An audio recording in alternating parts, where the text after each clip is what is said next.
Hello students, welcome to university academy YouTube channel.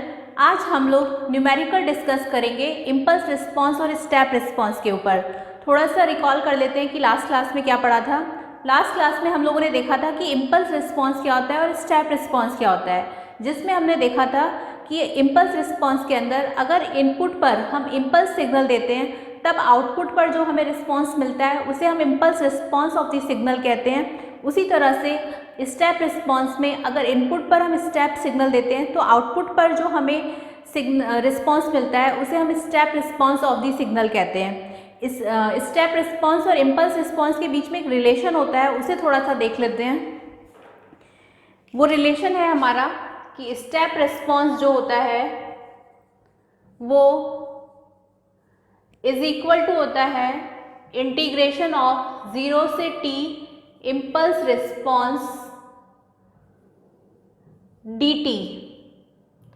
तो हम ये कह सकते हैं कि हमारा रिलेशन है between step response and impulse response के बीच में। कुछ न्यूमेरिकल जो अभी हम सॉल्व करेंगे वो इस फॉर्मूला से ही सॉल्व होंगे। तो आपको ये फॉर्मूला याद रखना है कि स्टेप रिस्पांस और इम्पल्स रिस्पांस के बीच में जो रिलेशन है वो ये है। एक और देख लेते हैं इसमें हम कि हमारा जो इम्पल्स रिस्पांस होता है उसे हम ये कह सकते हैं कि इम्पल्स रिस्पांस होता है हमारा output when input is impulse. इसी तरीके से स्टेप रिस्पांस होता है हमारा output when input is step, input is unit step. ये भी आपको याद रखना है। यहाँ हमने देखा कि रिलेशन क्या है स्टेप रिस्पांस और इम्पल्स रिस्पांस के बीच में, और साथ साथ हमने ये देखा कि इम्पल्स रिस्पांस क्या होता है और स्टेप रिस्पांस क्या होता है। तो इम्पल्स रिस्पांस आपको ये याद रखना है कि इम्पल्स रिस्पांस होता है output when input is impulse. इसी तरह से स्टेप रिस्पांस होता है output when input is unit step. चलिए फिर कुछ न्यूमेरिकल्स इसके देख लेते हैं। ये फॉर्मूला आपको याद रखना है, ये मोस्ट इंपॉर्टेंट फॉर्मूला है।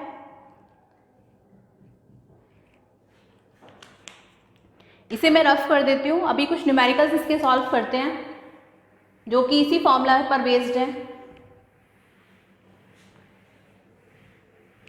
तो फर्स्ट क्वेश्चन हमारा है, if the impulse response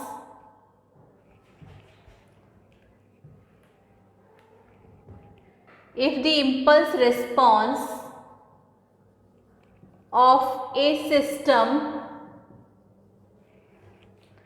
is given by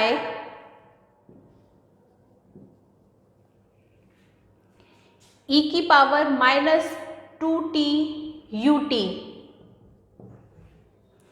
find the step response। ये हमारा क्वेश्चन है कि if the impulse response of a system is given by this e -2t ut, then हमें find करना है फाइंड द स्टेप रिस्पांस। तो इसे हम देखते हैं कि इसमें हम किस तरह से सॉल्व कर सकते हैं इसे। तो इस क्वेश्चन के अंदर हमें फाइंड करना है स्टेप रिस्पांस। तो इसका सॉल्यूशन में हम कहेंगे कि हमारे पास इम्पल्स रिस्पांस हमें गिवन है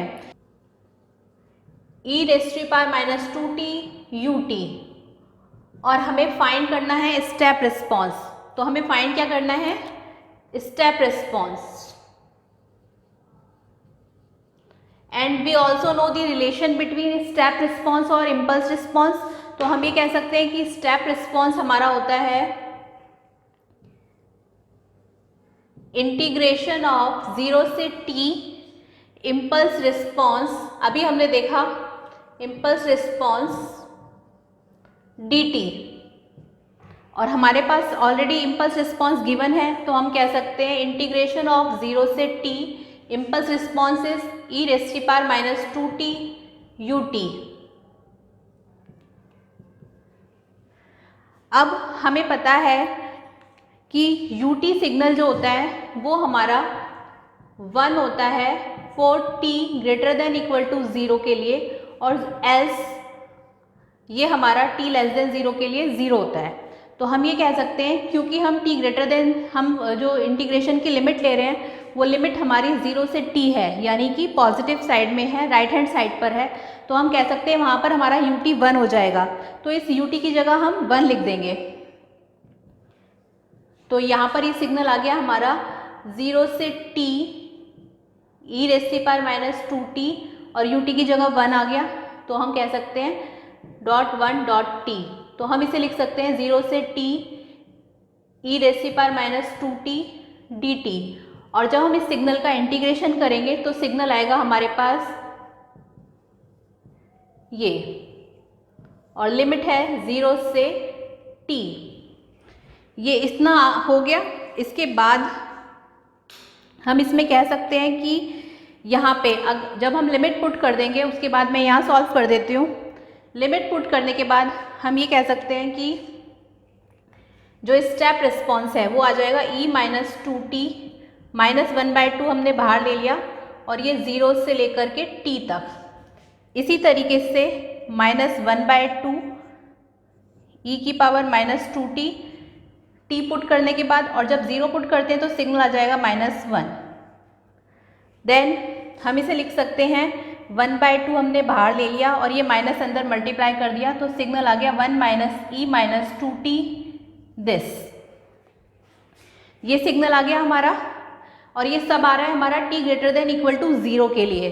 तो हम इसमें कह सकते हैं कि ये जो लिमिट है उसे पुट करने के बाद हमारा जो आंसर आ रहा है वो आ रहा है, ये सब हमारा स्टेप रिस्पॉन्स है, और स्टेप रिस्पॉन्स हमारा yt है। तो ये सभी हमारा yt आ रहा है, this also yt,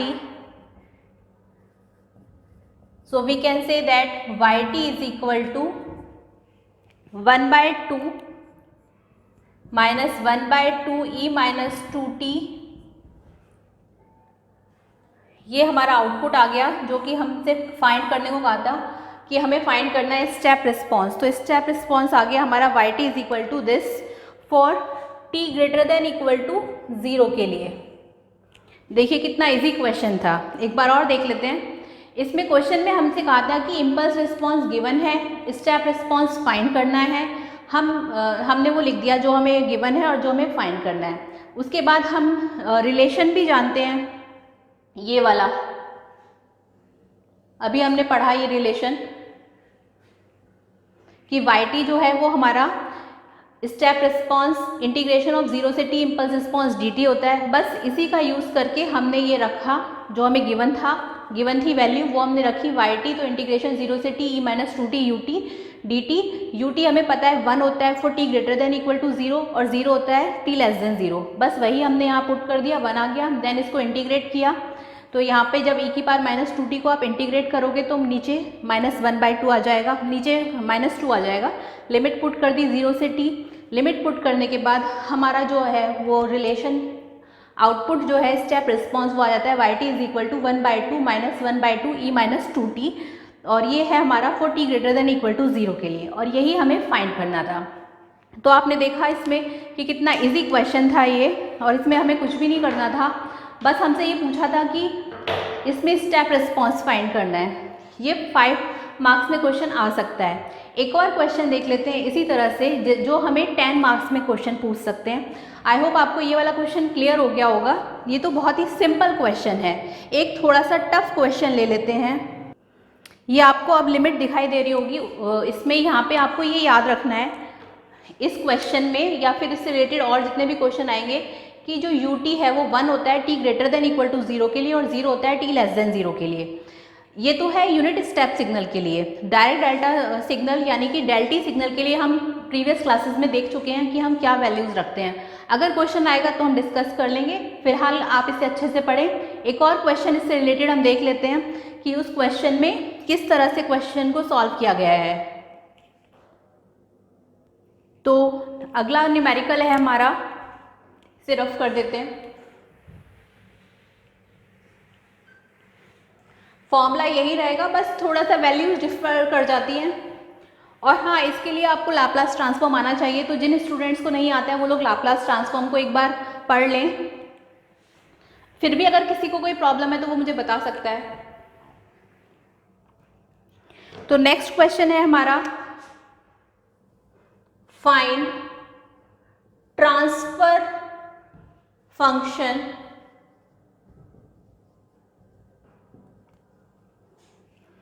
impulse response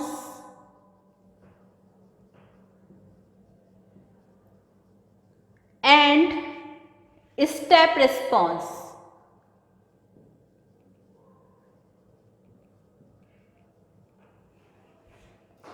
of continuous time LTI.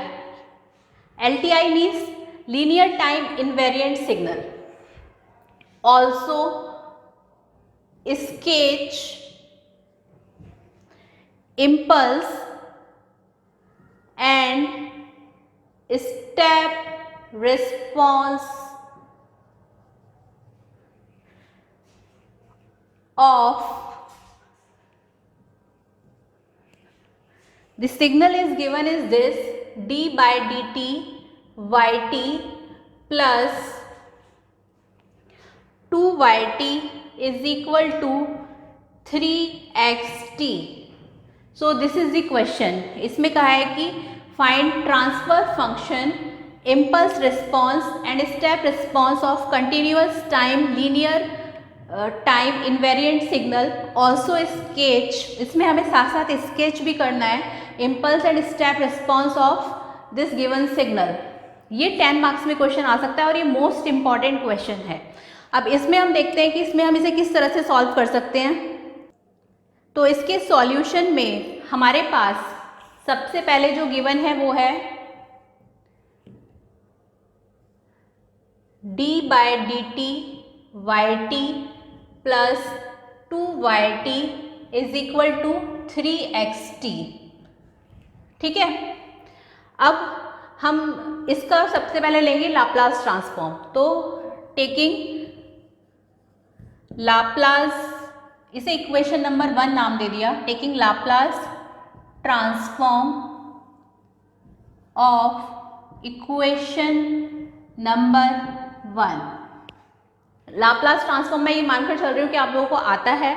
अगर किसी को कोई प्रॉब्लम है या कोई डाउट है तो वो मुझसे पूछ सकता है। तो इसमें हम जब इसका लाप्लास ट्रांसफॉर्म लेंगे तो ये हो जाएगा एस वाई एस, क्योंकि हमें पता है लाप्लास ट्रांसफॉर्म जो है वो हमारा एस डोमेन में होता है। तो ये हो गया S Y S plus 2y(s) is equal to 3x(s). यहाँ से हम y(s) को कॉमन ले लेंगे तो ये आ जाएगा s plus 2y(s) is equal to 3x(s).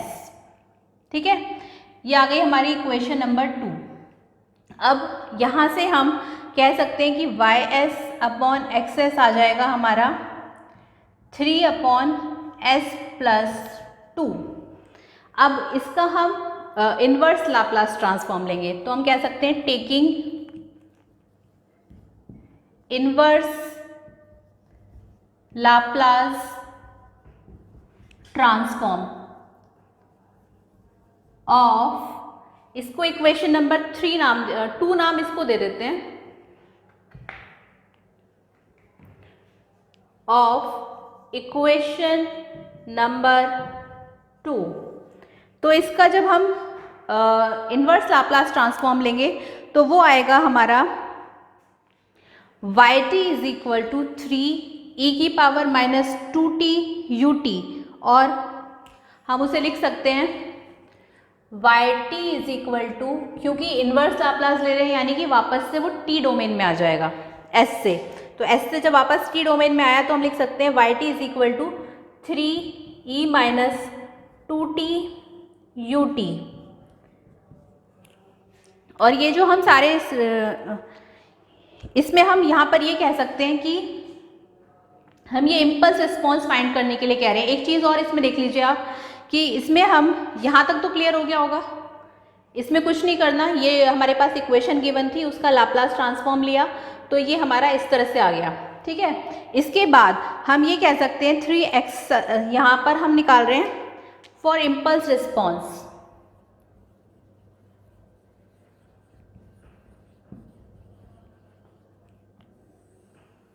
ठीक है। इतना लाप्लास ट्रांसफॉर्म लेने के बाद इसे हमने इम्पल्स रिस्पॉन्स फाइंड करने के लिए, क्योंकि हमें इम्पल्स रिस्पॉन्स फाइंड करना है तो उसके लिए हम ये कर रहे हैं सॉल्व। देन यहाँ से ये आ गया, और इम्पल्स रिस्पॉन्स में हम ये कह सकते हैं कि इसे मैं रफ करके यहाँ पे दोबारा से आपको समझा देती हूँ, आपको बस फिलहाल इतना याद रखना है। इसको एक बार और देख लेते हैं। इम्पल्स रिस्पॉन्स,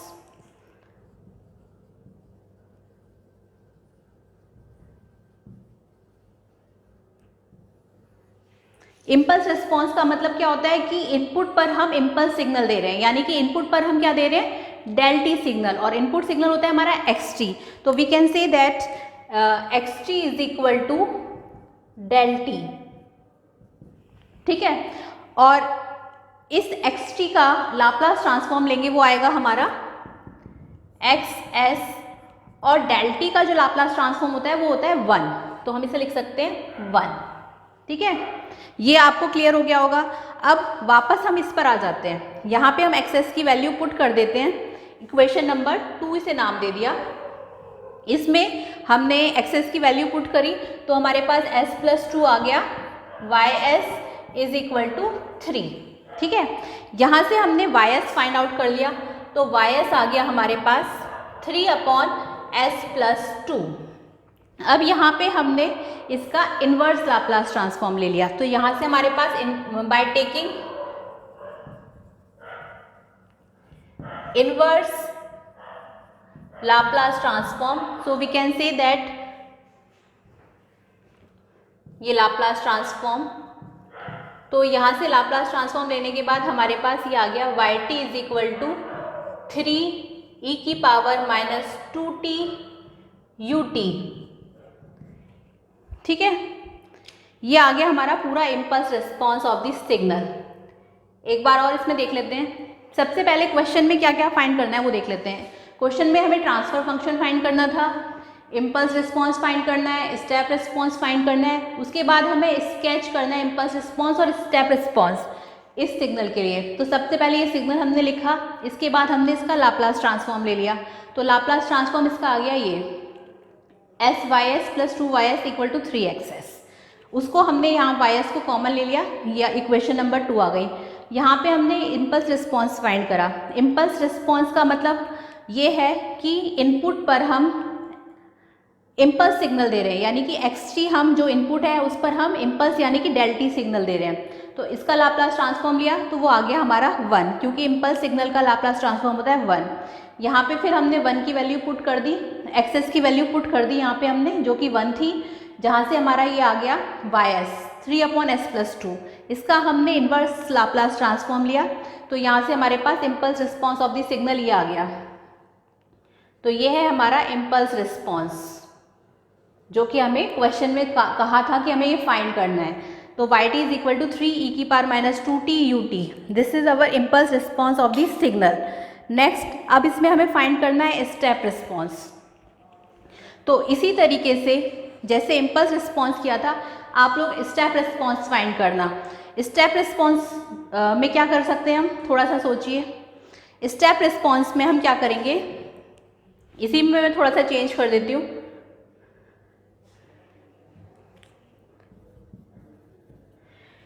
तब स्टेप रिस्पॉन्स जब फाइंड करना है, मतलब इनपुट पर आप स्टेप सिग्नल दे रहे हैं, यानी कि जो xt सिग्नल है वो ut सिग्नल है, तो डेल टी की जगह हो गया ut। ठीक है, अब इसका हम ut का जब हम लाप्लास ट्रांसफॉर्म लेते हैं तो वो आता है हमारा 1 अपॉन s। ठीक है, अब इस 1 अपॉन s की एक्सेस की वैल्यू को हमने यहाँ पुट कर दिया, तो ये आ जाएगा हमारा signal s plus 2 ys is equal to 3 upon s, क्योंकि एक्सेस अब 1 बाय s है। ठीक है, अब इसको रफ कर देते हैं। यहाँ पर से हमारे पास ys आ गया 3 अपॉन s प्लस 2। अब यहाँ पे हमें इसका इन्वर्स लाप्लास ट्रांसफॉर्म लेना है। इन्वर्स लाप्लास ट्रांसफॉर्म लेने के बाद इसकी क्या वैल्यू आएगी वो हमें देखना है। तो हम कह सकते हैं by taking inverse Laplace transform, ये हमारे पास, उसमें हम इसका पार्शियल फ्रैक्शन लेंगे। मैं यहाँ पे पार्शियल फ्रैक्शन नहीं सिखा रही हूँ, आपको ये किस तरह से लिखना है, आप इसे लिख सकते हैं like this, a upon S plus B upon S plus 2। तो जब आप इसका पार्शियल फ्रैक्शन लेंगे तो इसकी वैल्यू a की 1.5 आ जाएगी और b की -1.5 आ जाएगी, उसे हम डायरेक्ट लिख देते हैं। तो यहाँ पर ये हमारा जो ys आ जाएगा वो आ जाएगा आपका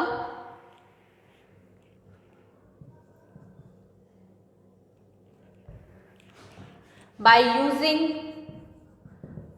partial fraction a is equal to 1.5, b is equal to -1.5।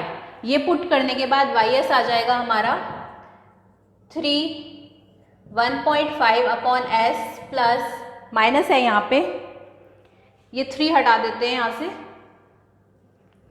और ये आ गया -1.5 एस प्लस 2। ठीक है, ये पार्शियल फ्रैक्शन लेने के बाद ys की वैल्यू आ गई है हमारी यहाँ पर।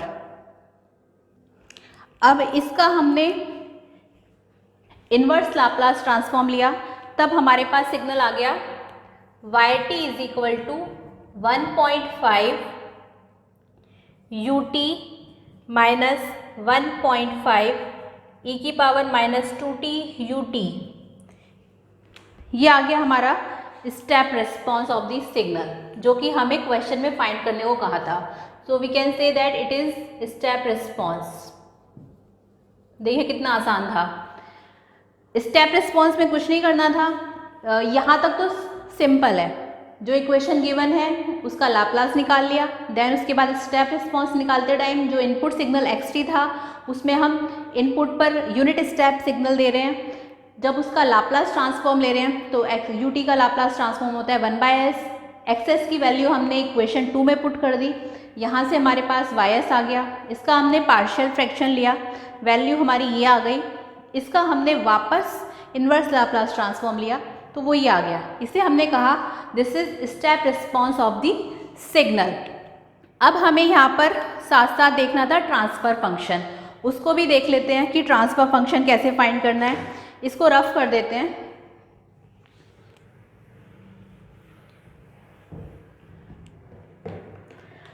ट्रांसफर फंक्शन देख लेते हैं, क्योंकि वो भी तो हमें यहाँ फाइंड करने को कहा था। तो ट्रांसफर फंक्शन के लिए हम जानते हैं, ट्रांसफर फंक्शन को हम HS से डिनोट करते हैं और इसका फॉर्मूला होता है YS डिवाइडेड बाय XS। तो अगर हम इसे इस तरह से लिखेंगे YS डिवाइडेड बाय XS तो ये आ जाएगा 3/s प्लस 2। तो यही हमारा ट्रांसफर फंक्शन है। तो हम कह सकते हैं transfer function is 3/s plus 2। Now अब हमें स्केच करना है इम्पल्स और स्टेप रिस्पॉन्स सिग्नल को, वो भी देख लेते हैं। अब ये सारा मैं रफ कर देती हूँ, इसकी कोई नीड नहीं है फिलहाल।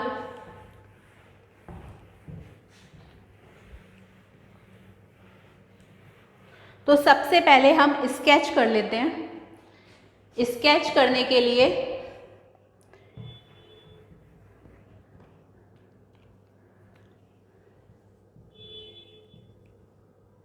हम फाइंड कर रहे हैं, पहले इम्पल्स रिस्पॉन्स का स्केच फाइंड कर रहे हैं। तो वो है हमारा इम्पल्स रिस्पॉन्स हमारा क्या आया था वो मैं बता देती हूँ। अभी थोड़ी देर पहले हमने देखा था इम्पल्स रिस्पॉन्स था हमारा yt is equal to 3e minus 2t ut। इसका स्केच हमें बनाना है। अब स्केच बनाने के लिए हम yt और t के बीच में रिलेशन देखेंगे। ये है हमारा yt और ये है हमारा t और ये है ओरिजिन 0। अब e की पावर -2t ये हमारा डिक्रीजिंग एक्सपोनेंशियल फंक्शन है, यानी कि इसकी वैल्यू डिक्रीज हो रही है। सपोज अगर हम t की जगह 0 रखते हैं तो ये हमारा 1 हो जाएगा। तो t की जगह 0 रखने पर हमें वैल्यू स्टार्टिंग में मिलेगी यहाँ पे दिस 3। ठीक है, एक बार और देख लेते हैं। ये हमारा इम्पल्स रिस्पॉन्स है, अभी हमने थोड़ी देर पहले फाइंड किया था, y t is equal to 3e minus 2t ut, क्योंकि हमें स्केच फाइंड करना है इम्पल्स और स्टेप का, तो हम पहले इम्पल्स रिस्पॉन्स का फाइंड कर रहे हैं। तो यहाँ पे हम देख सकते हैं कि e की पावर माइनस 2t जो है ये डिक्रीजिंग एक्सपोनेंशियल फंक्शन है। तो जब हम यहाँ t की जगह 0 रखते हैं तो ये 1 आ जाएगा, तो 3 इंटू 1 हो जाएगा हमारा 3। तो हम कह सकते हैं कि पहला ओरिजिन पर 0 पर हमें जो सिग्नल मिल रहा है वो 3 मिल रहा है। नाउ अब हम इसकी कुछ वैल्यू पुट करेंगे 1 2, तो वैल्यूज़ हमारी डिक्रीज होती चली जाएंगी। सपोज 2 पर यहाँ मिलेगा, 1 पर यहाँ मिलेगा, तो हमारा ये सिग्नल कुछ इस तरीके से चलता चला जाएगा। तो ये हमारा ऐसे आएगा सिग्नल लाइक दिस। तो we can say that this is decreasing exponential function. तो ये हमारा स्केच ड्रॉ हो गया इम्पल्स रिस्पॉन्स का। अब हम स्केच ड्रॉ कर लेते हैं स्टेप रिस्पॉन्स के बारे में, उसका हम देख लेते हैं कि वो क्या आएगा हमारा। इसको हम रफ कर देते हैं।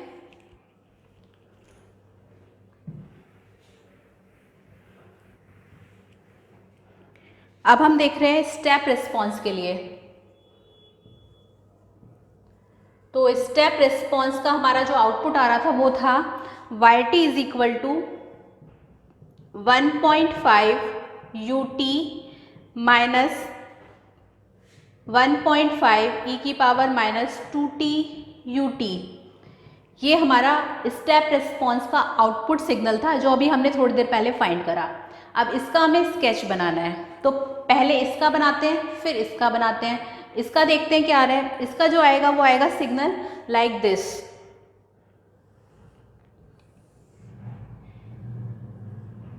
वन 1.5 ut, क्योंकि यूनिट स्टेप सिग्नल है तो हम लिख सकते हैं 1.5 ut।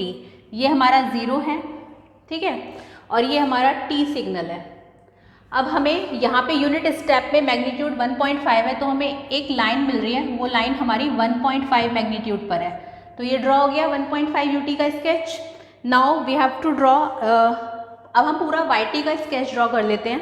सपोज ये तो हमारा ओरिजिन पर 1.5 आ रहा है, इसको इस तरह से लिख लेते हैं।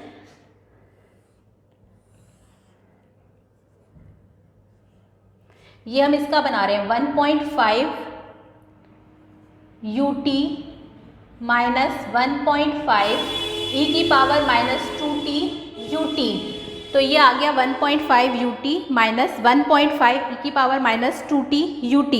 तो और यहाँ पे ये हमारा t के साथ रिलेशन आ रहा है इसका। अब इसमें हम देख लेते हैं कि इस सिग्नल को हम कैसे ड्रॉ करेंगे। बहुत ही इजी है ये।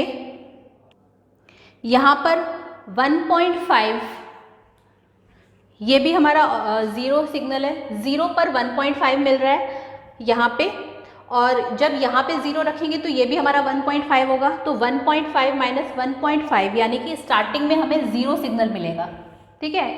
इसके बाद अब हमने कोई रैंडम पॉइंट लिया, यहाँ पे कुछ भी हम ले सकते हैं। तो सपोज रैंडम पॉइंट हमारा यहाँ 1 आ रहा है, तो हम ये कह सकते हैं कि 1.5 माइनस 1, तो ये सिग्नल आ जाएगा हमारा 0.5 लाइक दिस, ठीक है।